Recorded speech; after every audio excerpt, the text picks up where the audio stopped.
It's a huge wake-up call for thousands of Floridians whose homes and valuables were badly damaged during Hurricane Debby. New data shows Citizens, Florida's insurer of last resort, denied 77% of homeowners' claims.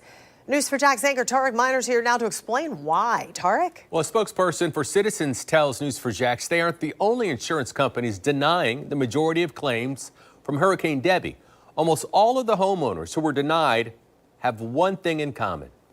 It was the first of two major hurricanes to hit Florida back-to-back within a 2-week period. Hurricane Debby is estimated to be responsible for $1.4 billion in damage, including $845 million from wind damage, $130 million from storm surge, and $440 million in damage from inland flooding, according to data experts with Karen Clark & Company. Stake-backed property insurance company Citizens confirms to News4JAX they denied 77% of the insurance claims that they received because those claims were for flood damage, something Citizens does not cover. Florida property insurance policies, whether it's a home, condo, or renter's policy, clearly define that flood coverage is excluded, and you must have separate coverage through either the National Flood Insurance Program or a private flood insurer. Mark Friedlander, who's the spokesman for the Insurance Information Institute, suggests Floridians purchase private flood insurance. A spokesperson for Citizens saying this about the claim denials. Debby was largely a flood event for us. Citizens, like most other insurers, doesn't cover flood. As the state's insurer of last resort, Citizens covers policies in most flood-prone areas of the state. A higher denial rate makes sense. Adding FEMA requires a denial of coverage before